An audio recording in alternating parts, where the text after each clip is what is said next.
Good morning বন্ধুরা, আজ আমি তোমাদেরকে তিলপাড়ার ব্যারেজ এবং নদীটা দেখাবো। কেমন নদী জলের স্রোত। গতকাল রাতে বৃষ্টি হয়েছে, বৃষ্টি হওয়ার পরে নদীতে জলের স্রোতটা দেখো। জলটা দেখতে খুবই সুন্দর লাগবে। এখান থেকে ব্রিজ থেকে নদীর জলটা দেখতে খুব ভালো লাগে। এই জলটা চারিদিক থেকে জল ছেড়ে তিলপাড়া জলের স্রোতটা দেখো তোমরা।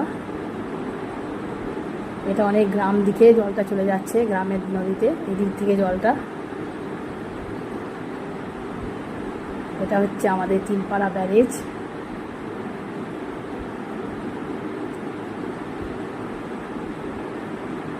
কি সুন্দর জলটা, যতটাই দেখবে ততটাই সুন্দর লাগবে।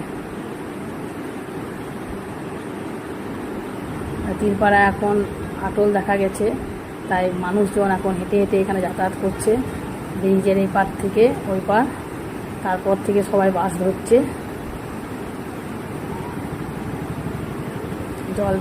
জলের স্রোতটা শুধু একবার দেখো, কি সুন্দর লাগছে দেখতে। শুধু জল, চারিদিকে শুধু জলের ঢেউয়ের স্রোত, দেখতে ভালোই লাগে।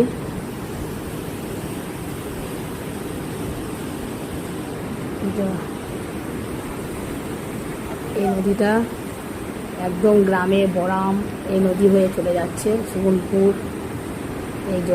এই তিলপাড়া নদীর জল বড়াম সুবলপুর এদিক হয়ে চলে যাচ্ছে।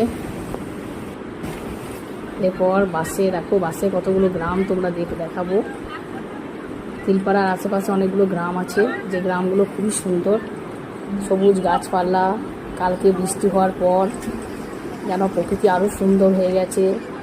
মাঠগুলো দেখো জলে ভরে আছে, চাষিরা চাষ করতে শুরু করেছে। চারিদিকে শুধু সবুজ গাছপালা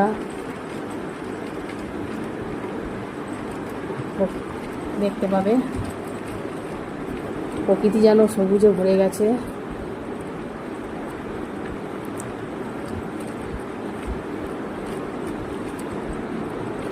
গাছপালা সবুজ। এটা হচ্ছে শ্যাওড়াপুরি ঢোকার আগে একটা গ্রাম। এই গ্রামটাও খুব